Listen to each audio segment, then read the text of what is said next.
গত 5ই আগস্ট ফ্যাসিবাদী হাসিনাকে আন্দোলনের মুখে বিতাড়িত করে বাংলাদেশের ছাত্র জনতা।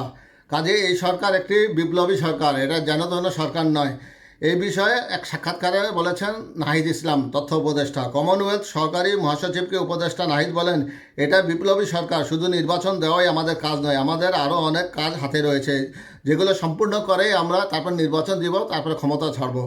ডাক, টেলিযোগাযোগ ও তথ্য প্রযুক্তি উপদেষ্টা মোহাম্মদ নাহিদ ইসলাম বলেছেন, ডক্টর মোহাম্মদ ইউনূসের নেতৃত্বাধীন অন্তর্বর্তী সরকার কোনো কেয়ারটেকার সরকার নয়, এটি একটি বিপ্লবী সরকার।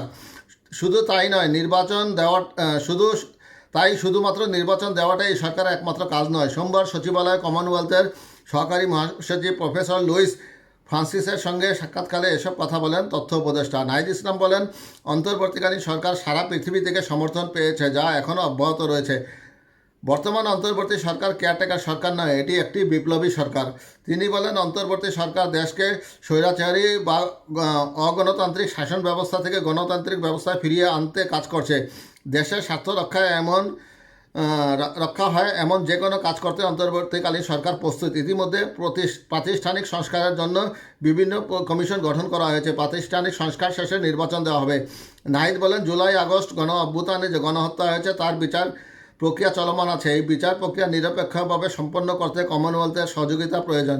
পাশাপাশি নতুন বাংলাদেশ বিনির্মাণেও কমনওয়েলথভুক্ত দেশগুলোর ব্যাপক সহযোগিতা প্রত্যাশা করছি। বৈঠকে সহকারী মহাসচিব লুইস ফ্রান্সিস বাংলাদেশে বর্তমান সরকারের গণতান্ত্রিক সংস্কারের প্রচেষ্টার প্রশংসা করেন এবং নির্বাচনী প্রক্রিয়া সংস্কার সহ চলমান সংস্কারের উদ্যোগের প্রতি সম্ভাব্য সব ধরনের সমর্থনের আশ্বাস দেন।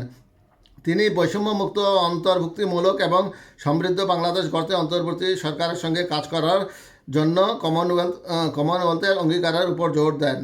লুইস ফ্রান্সিস বলেন, তারা সবসময় বাংলাদেশের পাশে আছেন এবং তারা শিক্ষা, তথ্য প্রযুক্তি, গণমাধ্যম, সাইবার নিরাপত্তা এবং কৃত্রিম বুদ্ধিমত্তা নিয়ে বাংলাদেশের সঙ্গে কাজ করতে আগ্রহী।